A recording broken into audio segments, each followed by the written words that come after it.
Hello everyone, KosakChess here and welcome you on the recap of the last round of Piraeus GM tournament. As you can see, just behind me, the scenario changed a little bit because of the fact that I came home.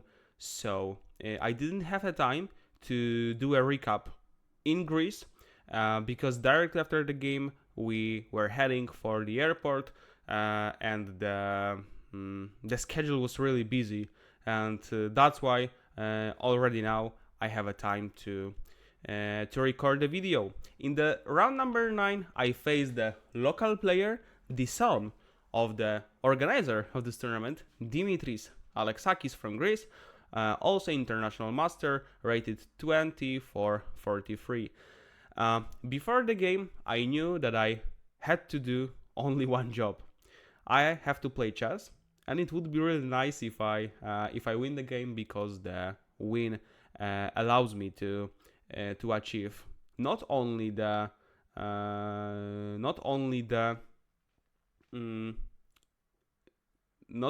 tournament win, but additionally a grandmaster norm. So let's have a look at the game, how it was going. The game started with e4, and again, if I knew that only a win satisfies me, I decided to play again the Sicilian defense. I say again because in round number 6 I also played the Sicilian defense against the current leader of the tournament, Sahib Sinch. Knight f3, d6, d4, cd4, knight takes d4, knight f6, and after knight c3 we were probably repeat the knight variation, but instead of it, the f3 move happened. And this is also a pretty nice line. It might be tricky. I remember that 12 years ago, somebody played it against me. And I answered with the a6 move because I wanted transpose to the knight, but after f3, if the center is defended, white can start with the move c4, then to play knight c3, and the idea is that the center is much well protected by the white, so there's no need to allow for c4 at that stage of the game. So e5 is the main move there, and the move knight b3. And I played the move bishop e7, a normal typical development. Once I also on World Bliss Championship 2021, as I remember, I played the move a5 against Pavel Pankratov, and I won a pretty nice game because he fell into this trap that he played the move c4, and then I have knight e4, and after f takes e4, queen h4, king d2, because king e2 runs into bishop g4, g3 into queen e4, and after king d2 I regain a piece by playing a4, and his king is lost a possibility to do a castle, so I have a obvious advantage there. But bishop e7, c4, now the move a5. It is sometimes better to wait for the c4 move, because after a5 white can immediately play bishop b5, maybe not posing me some problems, but this line might be unpleasant. So after the move c4, of course the bishop b5 doesn't exist anymore, so now the move a5, bishop e3, a4, knight d2, knight c6, knight c3, and the move a3. In my opinion, it is good to push this pawn as far as it is possible, because we may weaken dark squares in opponent's camp. b3 is also a normal move because in the game b takes a3 happened. But after b3, I can normally continue the game by playing just maybe short castle, then try to do something similar like happened in the endgame, something like knight h5, intending with the move bishop g5, trying to exchange this really weak dark squared bishop. B takes a3 happened, and I played a castle, not recapturing first because I wanted to, create some mess on the board, trying to play a little bit unpredictable in order to to try some mess and to make my opponent's life a little bit uncomfortable, because it's not an easy task to win on demand with black pieces. So if you play casual normal chess, probably you can't achieve much. and at least this it was what I was thinking. And I decided to play some unpredictable moves to change the direction of the game, and maybe in some complications, if I have a bigger amount of time, maybe I can create for myself some chances. He played the move knight b3, so a normal move because knight on d2 stays really passive there. And I was looking for a plan. There's nothing wrong with recapturing the pawn on a3, of course not. But the thing I didn't like is that in some moment, white can go immediately for knight b5, and after I escape with the rook, something like a4. Maybe it isn't scary at all, but this knight on b5 targets the d6 pawn.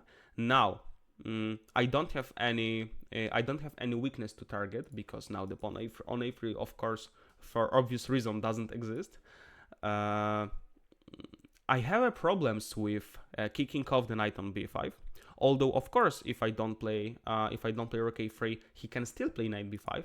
But after rook a3, knight b5 happens with a tempo. I didn't really like to do it right now.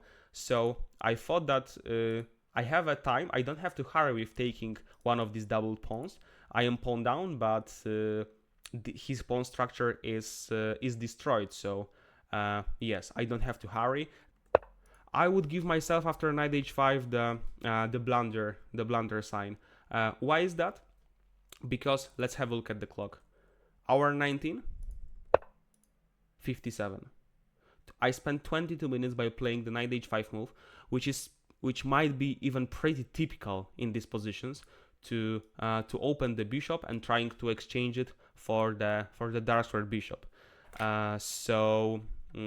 If you know such ideas, especially in the strategical positions, because in dynamic positions, when you spend the time, I think it's okay to calculate some variations if the position is dynamic, if even one mistake can cost you a game in several moves.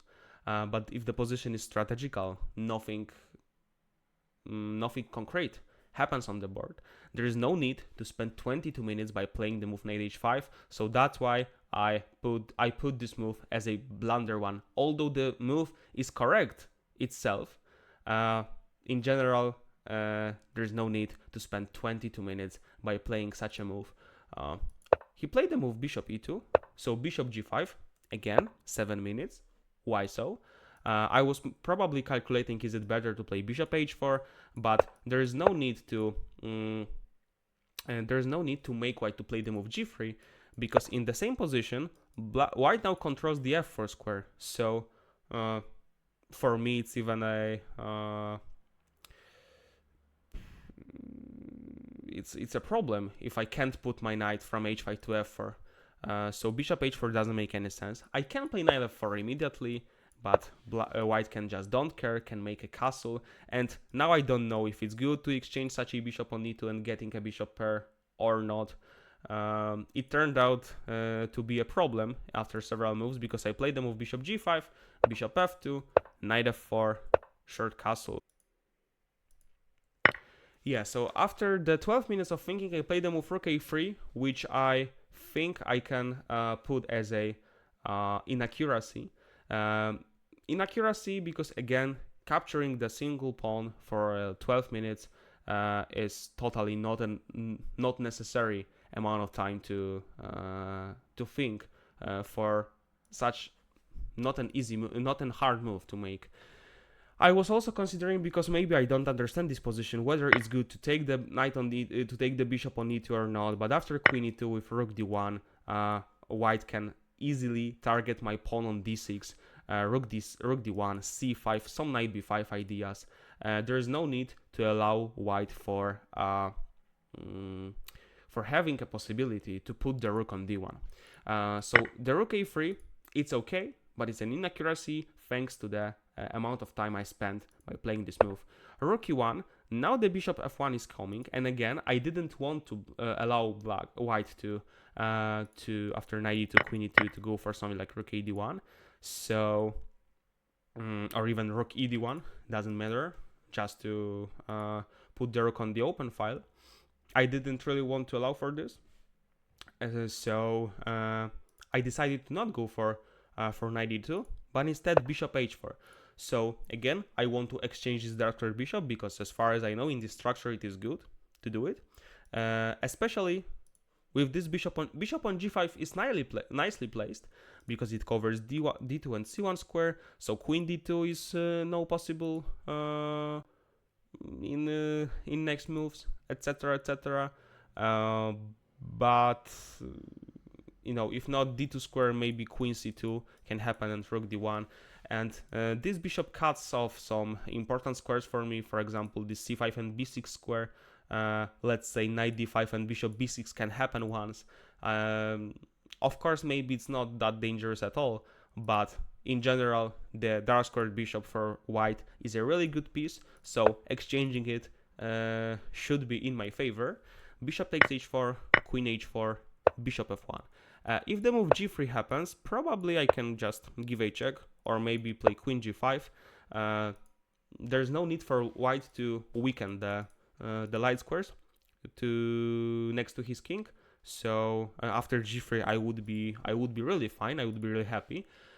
He played the move bishop f1. Now I see that the pawn is hanging, so I just defended it by playing rook d8. And again, you may see that I didn't create anything special in this game. I didn't come up with some amazing idea or something. So every of my move was simple, logical, and has its natural consequences. But anyway, in this moment I have 28 minutes. So definitely something went wrong, even though the position should be okay for black. I don't know it yet, but it should be. The position is good, but the amount of time I have, not really.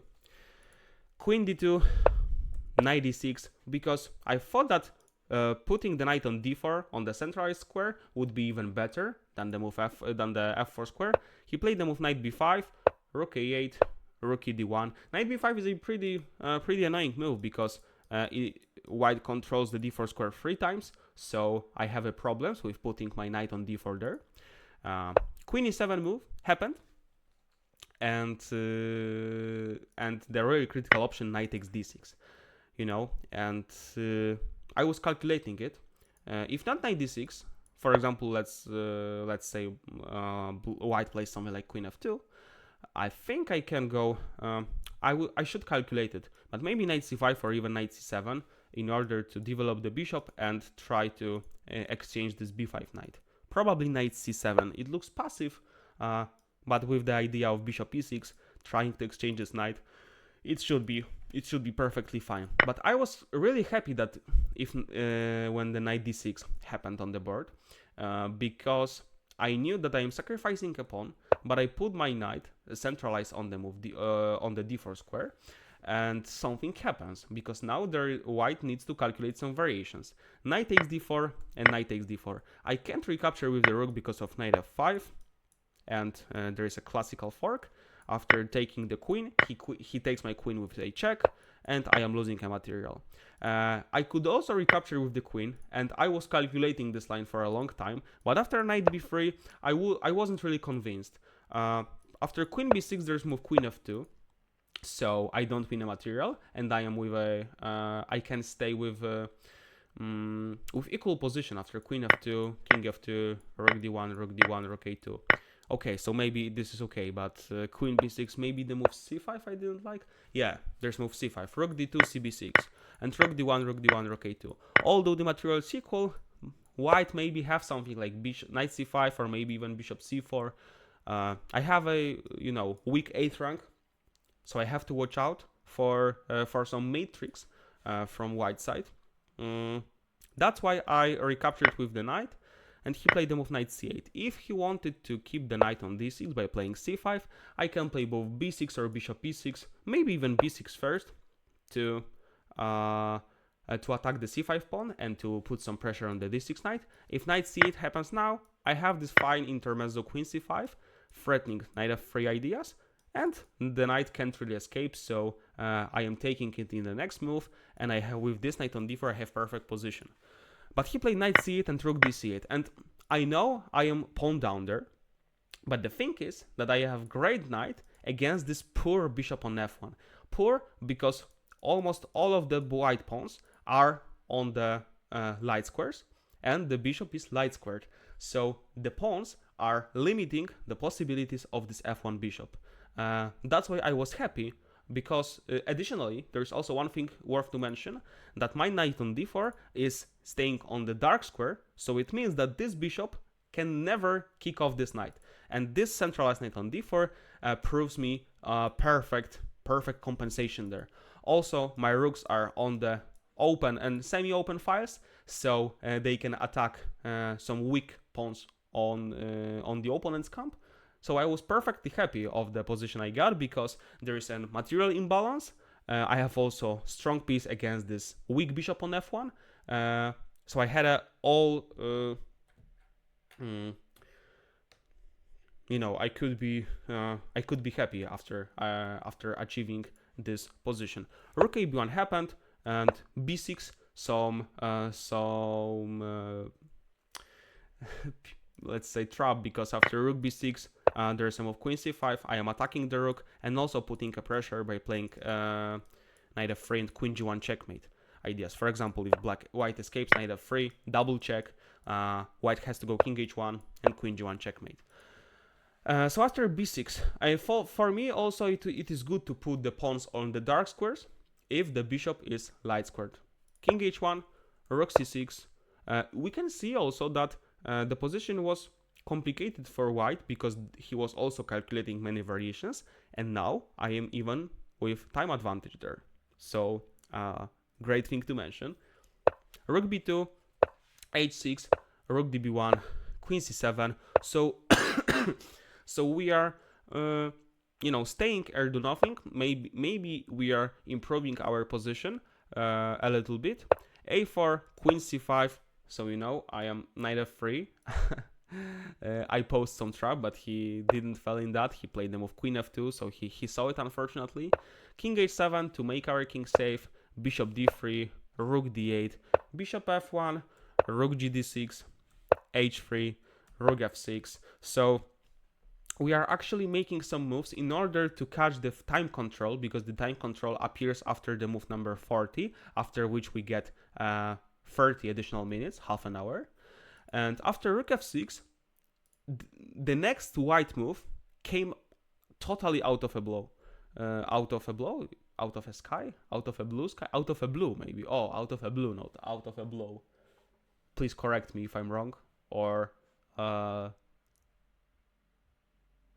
maybe I'm wrong, or maybe I don't know.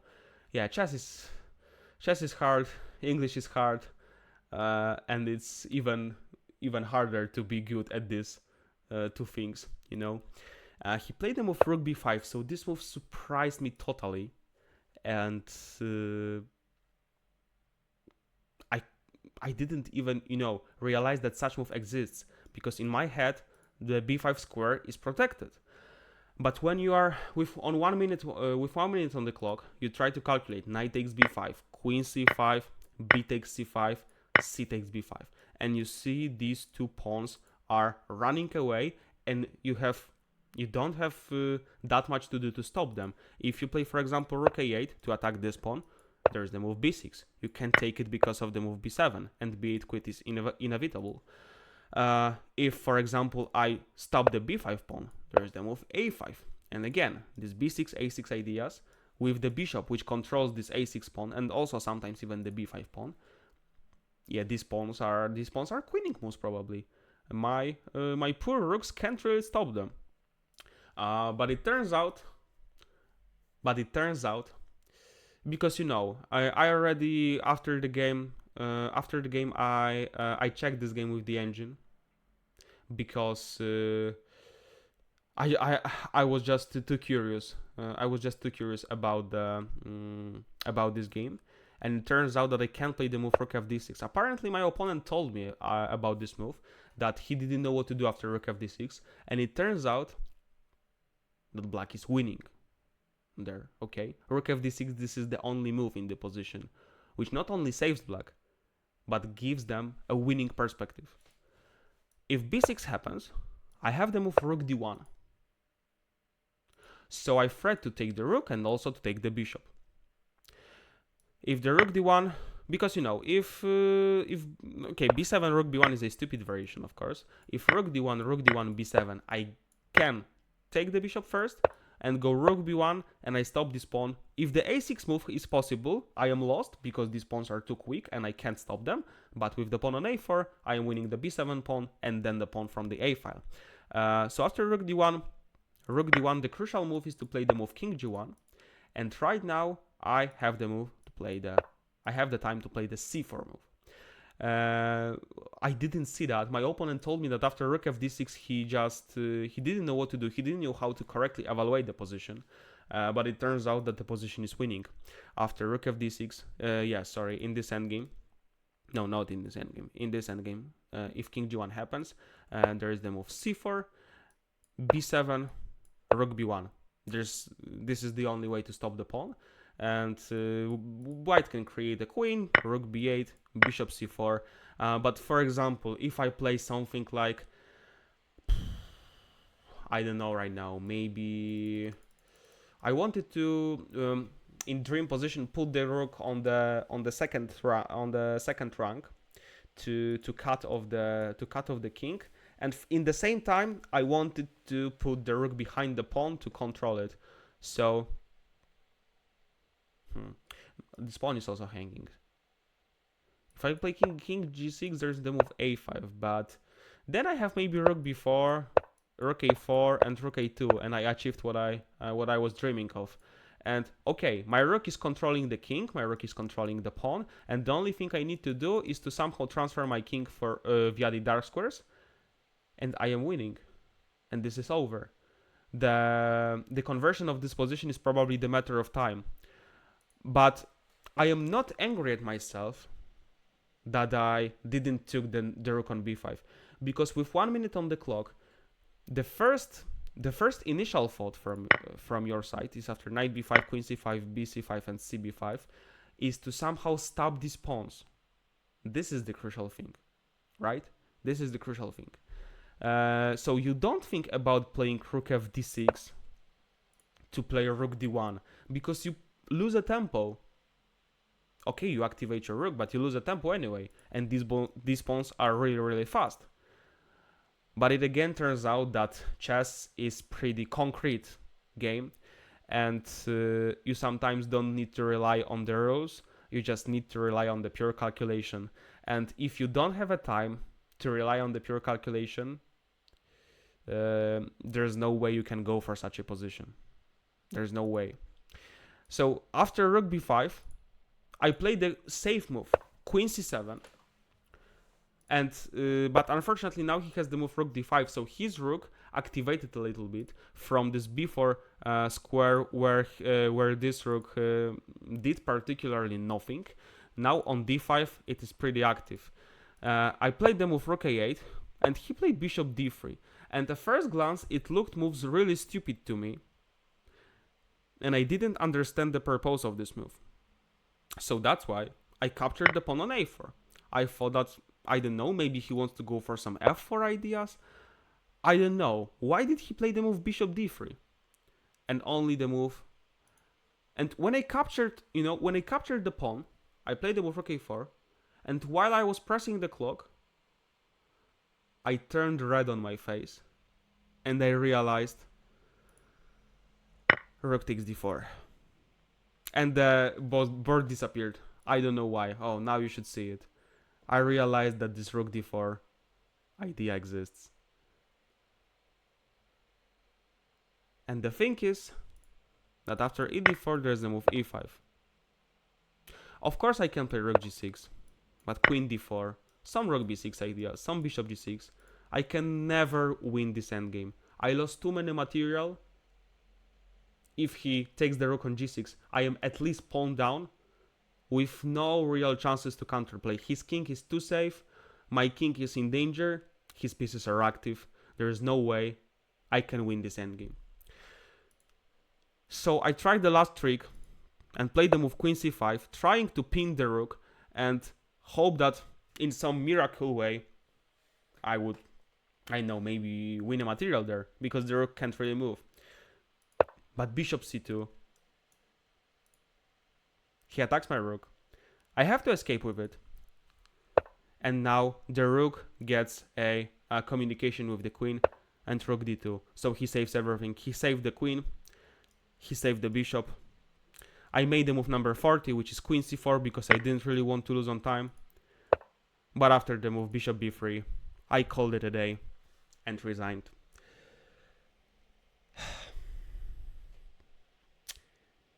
Yes, and it means that by losing this game, it means that I didn't win the tournament, and I lost a chance to make a grandmaster norm. Well, yes, sometimes such moments happen in our sport. Not only in this sport, maybe in general in life. It doesn't mean that if you work maybe not perfectly, but it doesn't mean that if you work really hard for the previous 8 days, and you try to win games, you try to be creative, focused, etc., etc., it doesn't mean that it will give you the enough benefits. And of course I am disappointed after this game, but I can be only mad at myself because due to a really poor time management, due to a mostly due to a poor time management. I lost not only this game, but I also lost the game against Kotronias in the round number 5. And this is the thing definitely to improve. If I want to improve as a chess player, I need to focus on that part of the training, of that part of the chess. Because it costs too much. If you play like a snail, you can't be rewarded. And this is probably the best conclusion I can make for myself and for you also, because I hope that you will also learn something from these games. A little summary, guys. Thank you for everyone who was with me during the whole tournament, because as I told you in one of the rounds, it's so nice when you can read the comments from a different people from all around the world, that they support me, they wish me good luck, they are happy when I win games, but they are also supportive when I lose ones.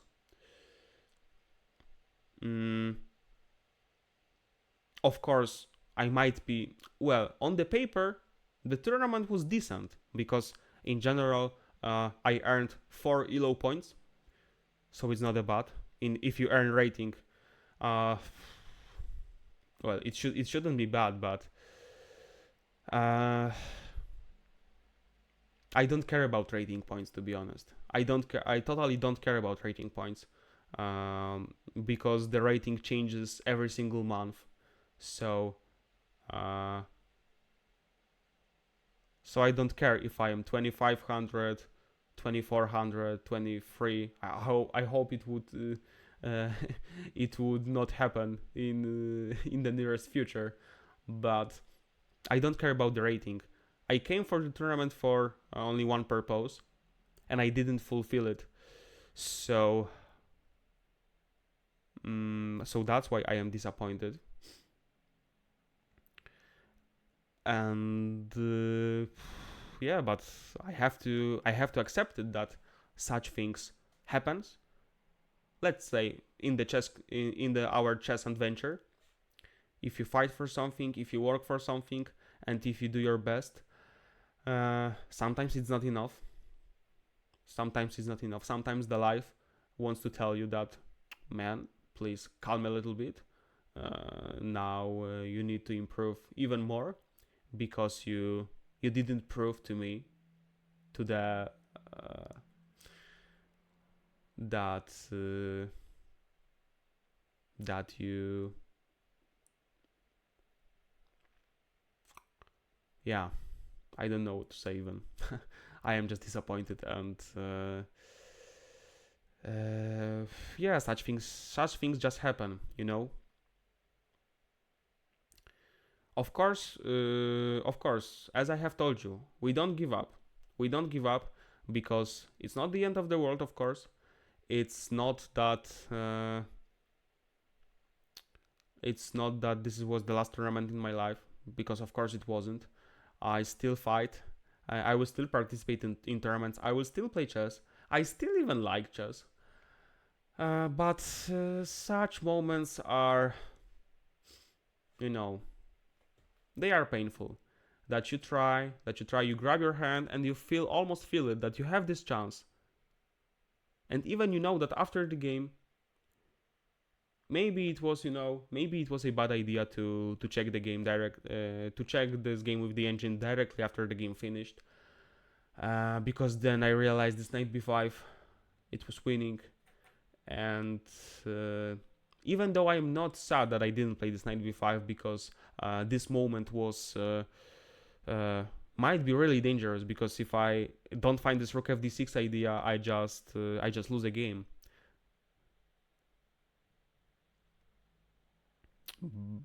But if I would manage my time better, it would never happen. It would never happen. Never. Because if I would manage my time better, maybe in this position I would not have 30 seconds or 1 minute, but maybe 15 minutes, 20 minutes. And with such amount of time, I can calculate everything. Especially if the position is dynamic and you need to calculate straight variations. This is what I like. So yeah, if we, I also need to say thank you to the organizers, to my Greek friends who invited me there, who made this event really beautiful. To be honest, if you are looking for a place to spend a vacation, I totally recommend Greece. Really nice and friendly people, beautiful climate. It's warm outside, not like in Poland, because but right now it's okay. Right now it's like above 20 degrees in Poland, but in Greece it's a normal stuff when it's warm outside. Really nice people. I made a friends with new people I have never met in my life before, and I hope that they also like me. And yeah, it's really nice. It was really nice, to be honest, to be part of this tournament. So thank you very much for the organizer, for the Piraeus Chess Club. I really recommend Piraeus, not only for playing chess, but to go for the vacation there, because this city, or a part of the Athens, is located 10 kilometers from the center of the Athens. So by subway or by tram, you can easily go to the center and visit some most famous place in Athens connected directly with the Greek mythology. I am really happy that I came there to this tournament, because it showed me that I still need to improve a lot in this game. Although some games, of course, weren't that bad, even though games I could be even proud of, especially with the round number 6, where I won against the winner of the tournament, the guy who made the Grandmaster norm, this Indian guy, the lowest rated guy in this group, 20-90. He made the GM norm in this tournament, and the only game who lost, it was against me. So I am really proud of this game, because in this game I played quick, I played good, and this combination can only give you perfect results. So there were nice moments of this tournament. I beat 2 grandmasters in the first 3 rounds, Mr. Nikolaidis and Kapnisis. So I know that I can put a great effort, great resistance against them. But even this sometimes is not enough. And you just have to deal with it. Guys, thank you. Just thank you for being with me there. And see you in the next videos. Bye bye.